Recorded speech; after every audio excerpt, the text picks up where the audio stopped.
Well,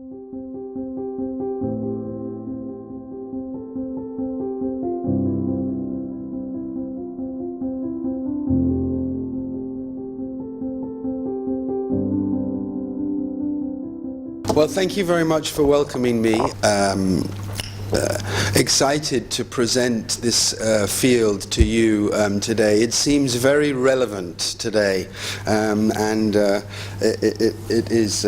So I've come to you wearing several different hats. And I think this is also an important aspect of me being present here, because I am the Asian coordinator for the Foundation of Alternative and Integrative Medicine. And I understand that this event is organized by your National Integrative Health Association. So the Foundation of Alternative and Integrative Medicine is managed by American politician family, and they raised $300 million for researching integrative medicine through the Senate, the American Senate. So although it's a small organization, it's very important for funding and for also funding research in integrative medicine. I also represent an organization to the United Nations. So every year we're giving a report about the progress for integrative healthcare globally. So I'll be reporting about this conference also to the United Nations. On a social level, social networking level, I hope you will join our group of 45,000 professional practitioners, the Energy Medicine Exchange. I'm the founder of the Energy Medicine Exchange, and you can find it on Facebook. So if you go to Facebook groups, you can find this Energy Medicine Exchange. And Rebecca very kindly introduced my research center, the Center for Biofield Sciences. Okay, so Energy Medicine Exchange is a Facebook group. I hope some of you join. You can see what we're up to. Obviously, there's a very significant global research effort into autism. My community, that's the energy medicine community, is very interested in the relationship between Oriental medicine and Western medicine. And there's quite a lot of research now being published, which is opening the doorway for integration. How many of you have seen this book? Can you put your hand up if you've seen this book? Good. Well, then I would highly recommend you making a note of this book, because it, by its very nature, it's asking us to reframe our thinking about autism. Okay? And what's interesting is that it's following some of the very recent research on the polyvagal theory, as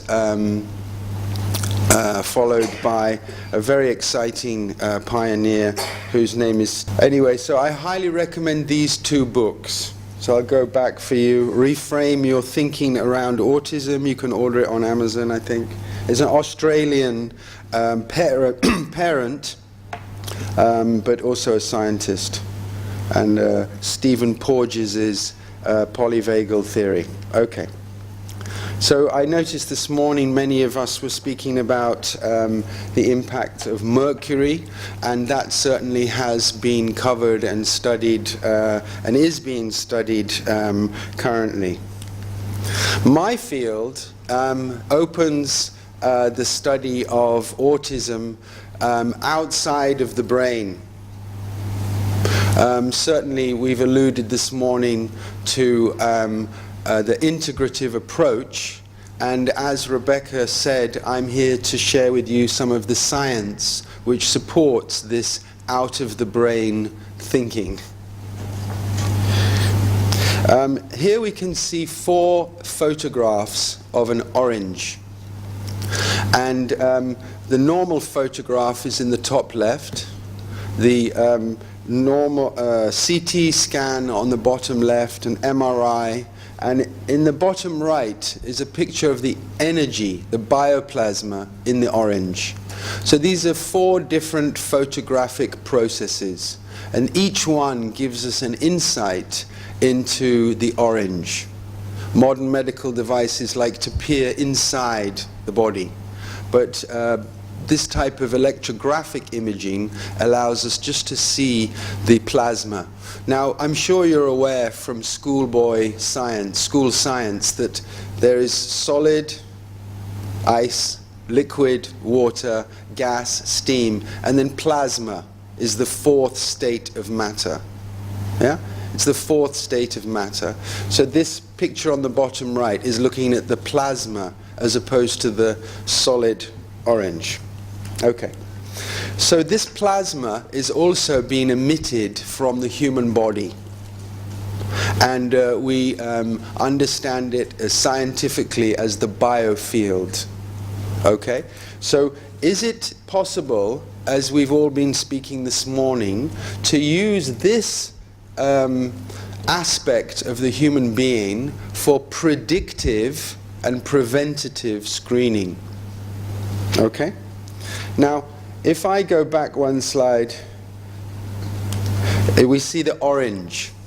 Now, if I take a CT scan, how many X-rays is that CT scan per CT? Maybe 300 or 400 X-rays? We know from studying mammography, breast cancer screening, that the mammography has a 5% chance of causing breast cancer. So we cannot use invasive medical screening devices for preventative medicine by the very nature that they cause the diseases that we're looking to prevent. So we're stuck. We're stuck. And we need to jump out of this material paradigm and explore looking at prevention outside of the body, which is incredible.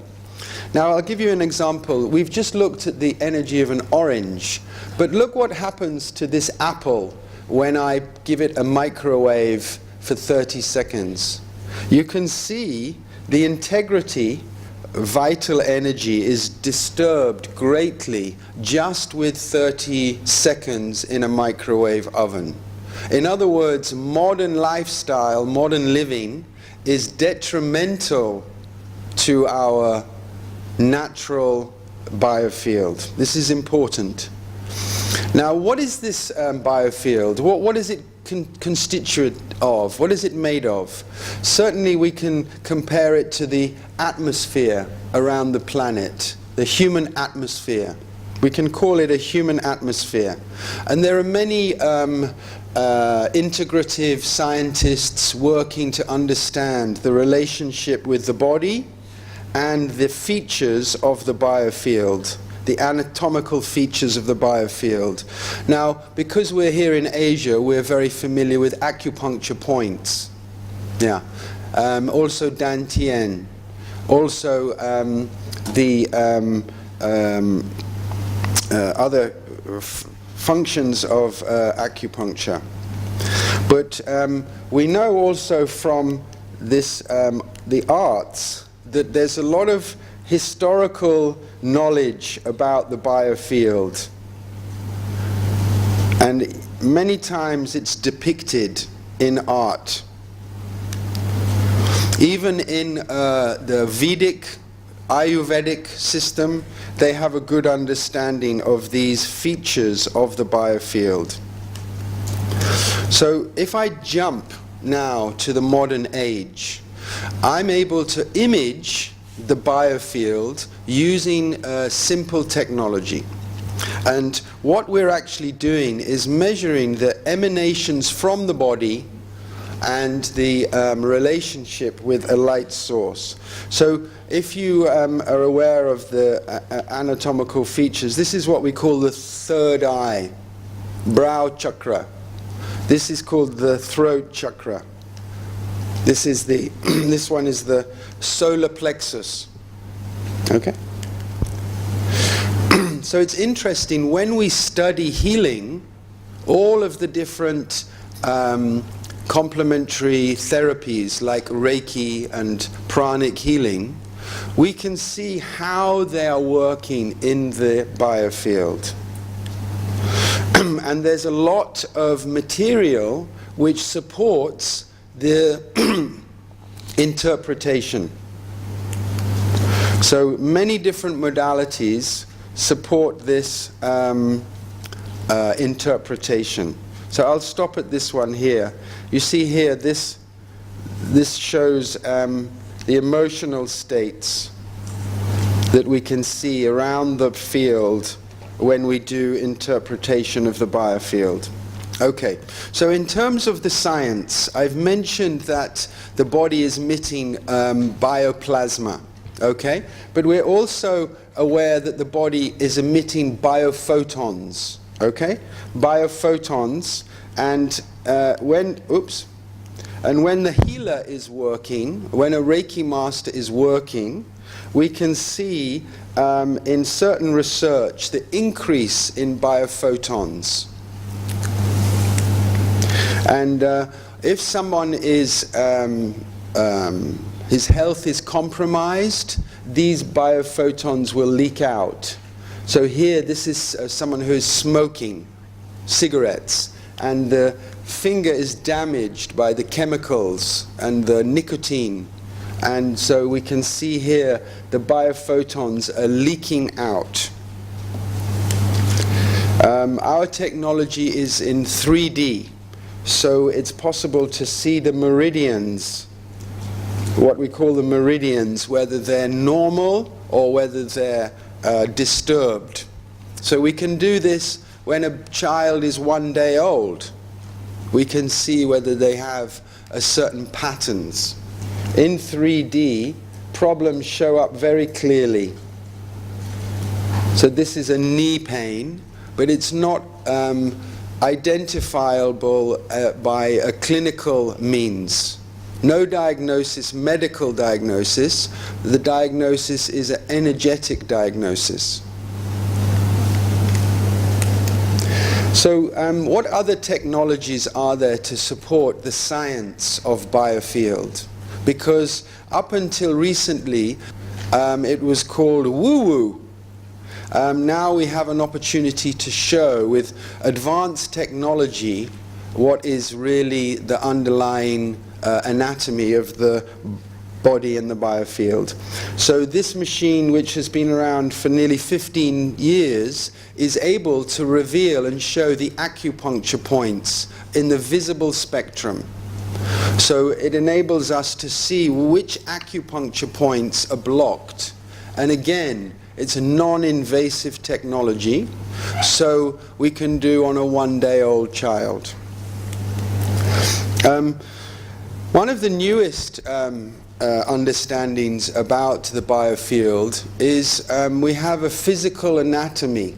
I'm sure you're aware that we've discovered 2 new organs in the human body in the last 12 months. And in the last week, they've announced a new organ has been discovered.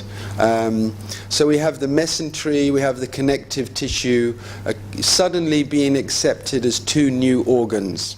Okay, so what we're seeing here is a picture of a capillary, the smallest blood vessel.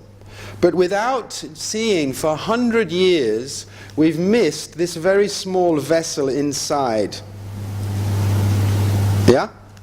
Because we weren't able to see the smallest vessel. We thought capillary was the smallest vessel in the body, and now we understand there's even smaller vessels, what we call the Primo Vascular system. Okay? So let's follow these vessels now. These vessels were first discovered in North Korea by Bonghan, and the work was done latterly in South Korea. So I think for Thailand, it's a very good collaboration between Korea and Thailand, 2 close countries. And the research is fantastic because they finally said this is a meridian, this is a physical, a fiber optic And so when the acupuncture science for 4,000 years has been saying energy channels, we now discover them as fiber optic strands in the body.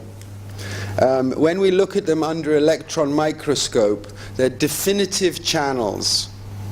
So this is a breakthrough in modern anatomy, that we've discovered a network of channels inside the body which correspond directly with the meridian system. They're just very tiny. And they look like fiber optics. You can see it looks like a fiber optic. Now, why is it called Primo Vascular?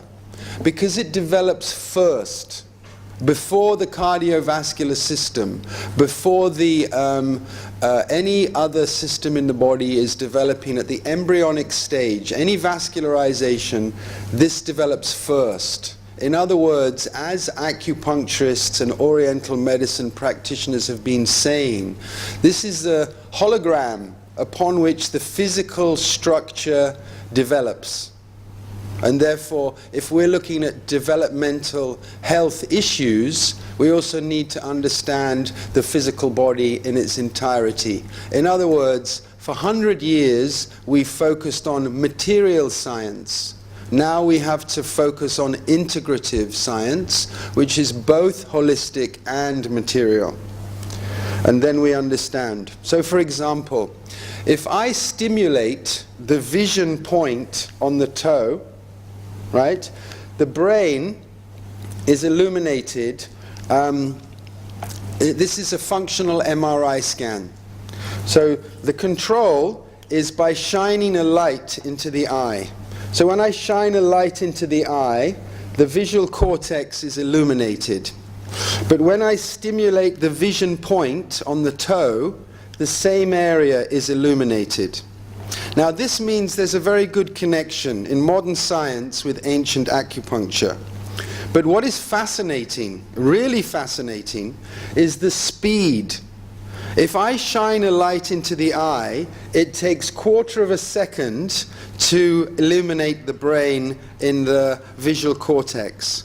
Whereas if I stimulate the acupuncture point 2 meters away, it reaches the brain super fast. In other words, the meridian system, or the nadi system, is the super fast response system of the body. When we talk about Reiki or pranic healing, we're also introduced to these other anatomical features, what we call the chakras, or in Oriental medicine, the tiens, dantians. They're slightly different. But they're created because the human field, like the heart field, is actually shaped like a toroid. This is a toroid. This is the heart field, which is also a toroid. So the electromagnetic field of the heart, the electromagnetic field of the entire body create this toroidal shape. Okay. So with our technology, we use a very simple camera in the visible spectrum. We use a very simple light.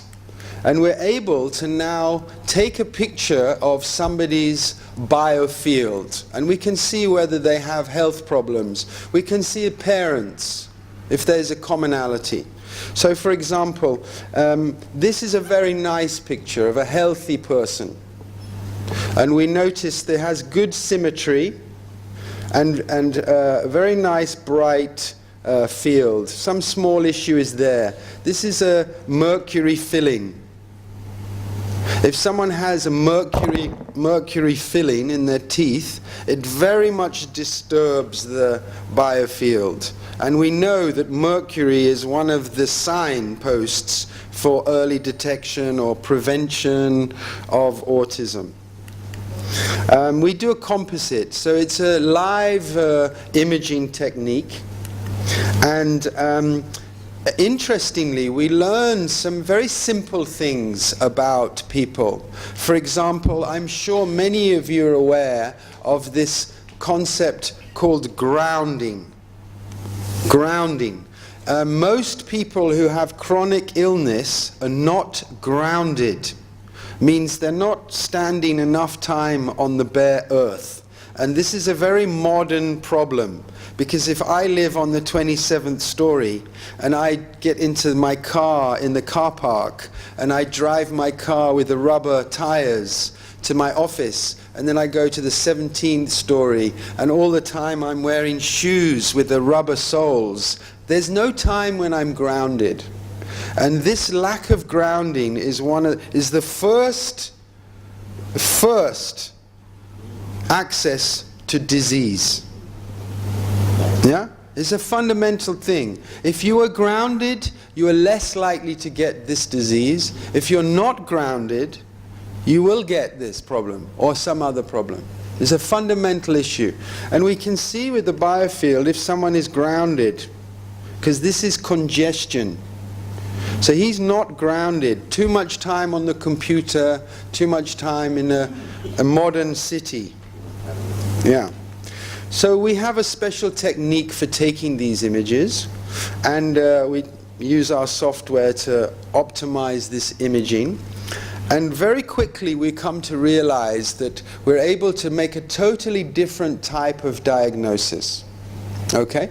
So for example, if I wanted to, this is a full body screening, and it's totally non-invasive. So I can screen children, I can screen cancer patients. There's nobody I can't screen. Okay? Heart, pacemaker, no problem. Now we can, oops, sorry. We can see here, there's a lot of asymmetry in this area. And this is because this lady has irritable bowel syndrome.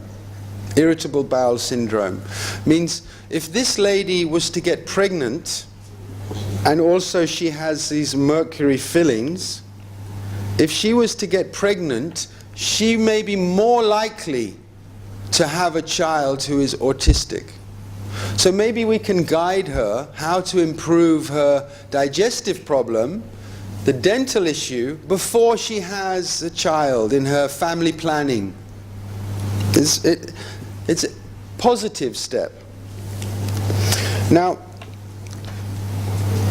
when we see the autistic child, they have issues with their biofield, which we can't see in any other way.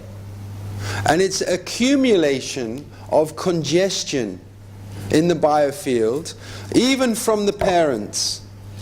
So if the mother and the father are both having a congestion in the biofield, then this child will also have congestion in the biofield. Okay? So this could be a great opportunity for us to monitor the progress of treatment and interventions. Because when a child comes to us like this child has been diagnosed as autistic spectrum. But actually, from my perspective, this child is psychic. He is psychic, means he is clairvoyant, and he's able to see entities. And he has been wrongly diagnosed as autistic because, yeah, he's like a special child. So we have to understand what is the difference and not put our special children on medication when they could be the children who could be the economics minister and help Thailand in the financial markets, not suppressed with medicines. So this picture is a boy in Hong Kong. Now we can see what is a healthy biofield and what is an unhealthy biofield by just taking two people side by side. But what is most interesting is that with integrative healthcare, it's possible to take anyone, even an autistic child, from an unhealthy, disharmonious biofield state into a positive, harmonized state. And on that basis, integrative healthcare is the correct method to support children and families that have been labeled as autistic spectrum. There's a positive thing we can do. if I just put the child on medication, we would not see any improvement in the biofield. Only when we have integrative interventions can we improve this. So for example, breath work, just breathing exercises. Breathing gives us access to changing our biofield's qualities. So we may find that the specialized schools and facilities for children with autism may be focusing on simple things like grounding and breath work much more than complex pharmaceutical solutions. It's ironic, because this is a modern problem. And you can see in all cases, we can see great improvements from wherever you start. So this is a nice, healthy young lady. This is someone who's also pretty good. Now we start seeing health compromises from mercury fillings. It's a big problem in our health, is mercury fillings, amalgam fillings. So holistic dentistry is a very important part of this integrative health delivery system. It's called biological dentistry or holistic dentistry. This is somebody who's even more compromised, and this is someone who's very sick. So the point is that Professor Yap and his team have set up this equipment outside. So I'm hoping each of you will come over the next few days and have an image taken just to get an idea of what we're looking at with our technology. In terms of the research, the 3D technology we have allows us to really see in much more detail whether this energetic problem is also there, whether the problem is a material problem or energetic problem. And obviously it's important to be able to analyze our images. So we use the FDA approved, all medical agencies, including in Thailand, approve ImageJ. It's a free software. It's developed by the universities for image analysis. And so we can take a picture and create a wave shape. Yeah?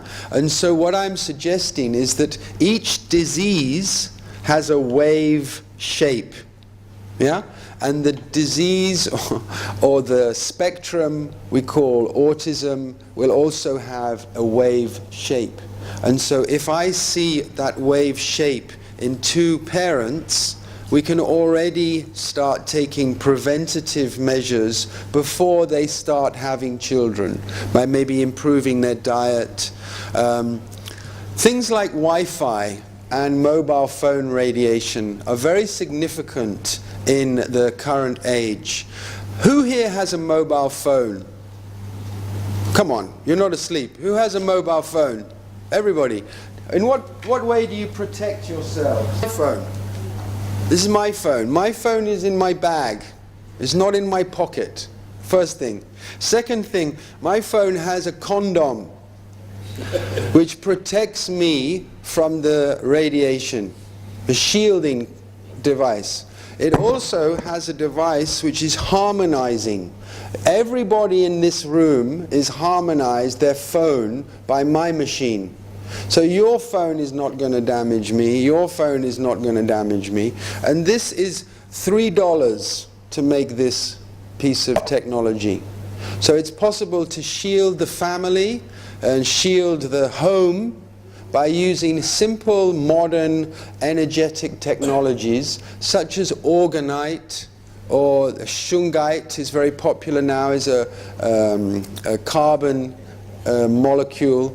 It's even possible to paint a bedroom of a child with autism with the special paint which shields them from all of the outside EMFs.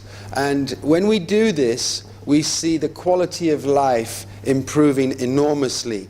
So I will conclude by saying that energy medicine colleagues are speaking about this throughout this conference. Integrative healthcare have to be embraced if you want to find solutions for dealing with children with these types of sensitivities.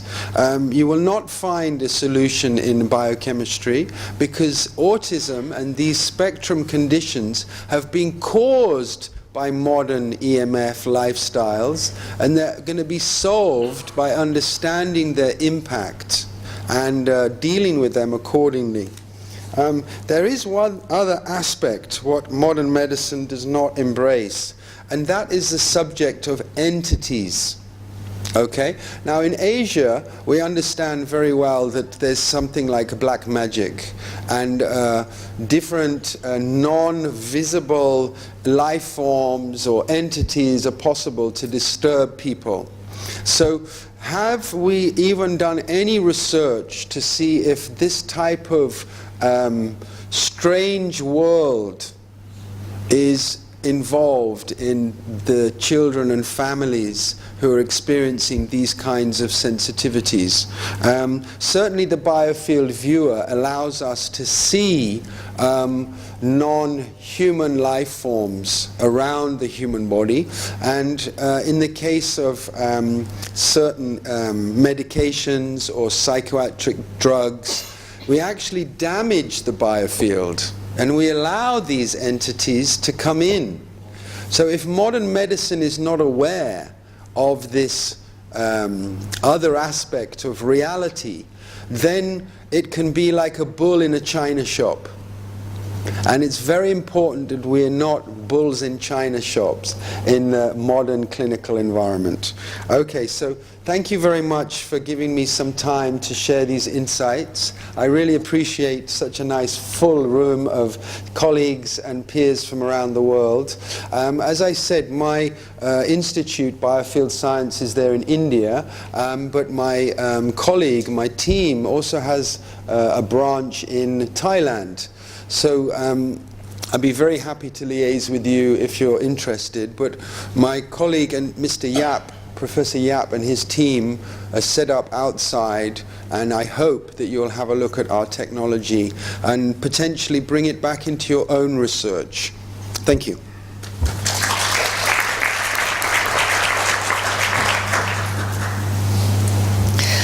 Thank you very much, Professor Thornton Streeter, for sharing with us the insight on human bioenergy field, as well as he also brought with us some latest research on human bioenergy evidence. So that was really wonderful. Thank you very much, Professor. So Professor have mentioned that our table outside, we do have a Biofield viewer with us these 2 days. So if any one of you is interested to come and take a look and take a photo of yourself and look at how your own energy field is like, you're most welcome. They also have another device called the BioWell, yes, which I also use in my research. So I would do both. Take a picture from the BioViewer and then take a picture with the yes, BioWell. Great, yeah. So BioWell is invented by a scientist from Russia called Professor Prof, a very famous scientist in our field, actually. So also, if you, well, we not only brought with us 2 devices, we have also brought with us a few energy healers. So even if you just want to experience energy healing yourself, you're most welcome. Now, allow me to give you some heads up for the coming talk tonight by our founder of AMTCT, Master Yap. He is also an industrial expert awarded by the Malaysian government as an industrial expert in energy, in the field of energy healing. So he's going to share with us a bit on your own, and you understand more about energy as well as how human interaction affect our own energy field, and see with your own eye how even a very simple thought, how does it affect a human energy. All right, so and tomorrow our MTCT head, Shehan Lim, considered our headmaster of MTCT, so he's going to bring with us more in-depth understanding of autism from the energy perspective. All right? So thank you very much for your time. Thank you.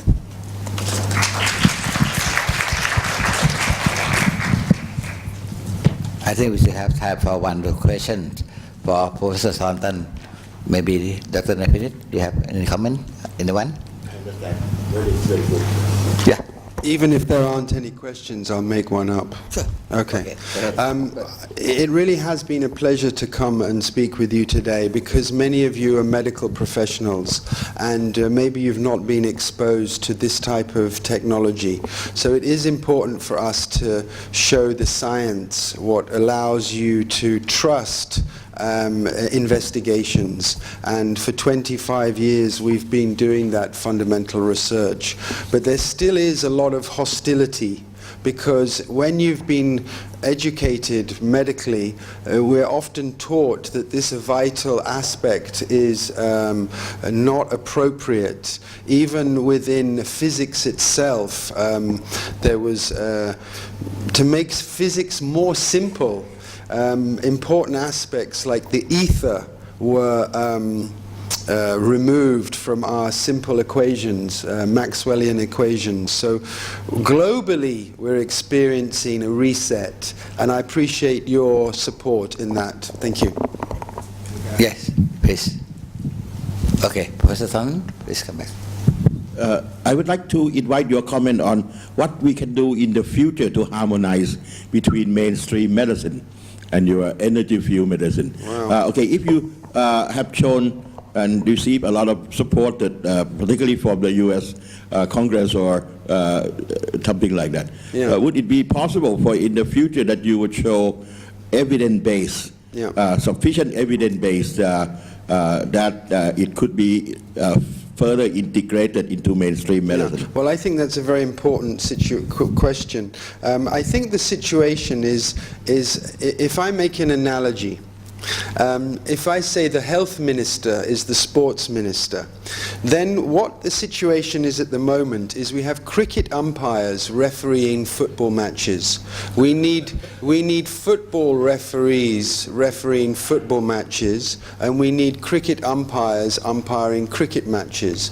And so, for example, in the modern universities, they do not do any biofield research. And the reason why they do not do any biofield research is because the football referees are umpiring the cricket matches. And they're saying, this is not our field, this is woo-woo, we believe in a biochemical approach, and this vital approach is outside of modern science. But quantum physics has come along and shown these scientists to actually be practicing old science and adhering to old scientific understandings.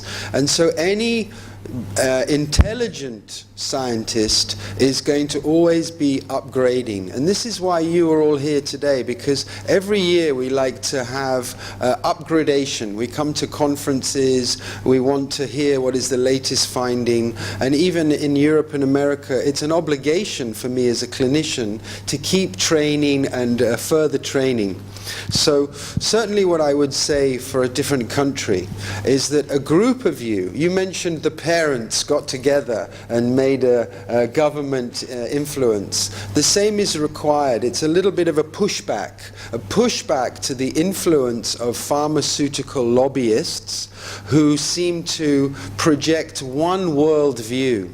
You see, Asia is a storehouse of traditional knowledge. And yet Thailand only spends a very small % of its budget on traditional Asian medicine. 97% of the government budget is importing a Western biochemical approach. So we're seeing in the West, we can't afford modern medicine.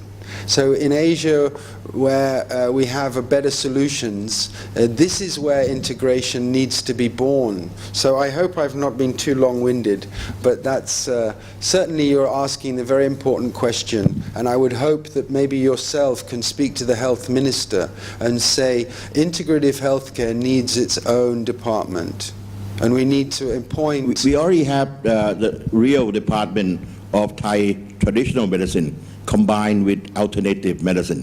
Right. And the Ministry of Public Health has now integrated all the herbal medicine into Very good. mainstream, so that now in our Thai health security system, doctor could prescribe herbal for antiviral. That's you know. fantastic. Well, that's a good we're step. not we're not using only the chemical pharmaceutical antiviral. In Well, fact, let me give you an example, sir. The Australian government just banned the use of a preventative medical screening device called medical thermal imaging because they were misinformed that there's no scientific evidence to support this screening technology. And yet, there's 8,000 papers to support it. So I think what we need is a governmental consultation where scientists and doctors like you explain to your government how things really are. And with good scientific evidence, I think you'll do very well. And you won't have, you see, it's almost like medicine is being controlled by some corporate hands. And although they're allowing the herbal medicine, this is more like an eyewash. There's still billions of dollars going into universities to research allopathics and only a few 100,000 for researching herbal medicine. It's an eyewash. So until that eyewash becomes a real integration, but that's a good start. It's a good start. And certainly the people, our populations, they want an integrative medicine approach. And they're the ones that are deciding, not us. Thank you very much, Professor Thornton. And for tonight, I would like also to ask you to come to join more informal discussion in the evening.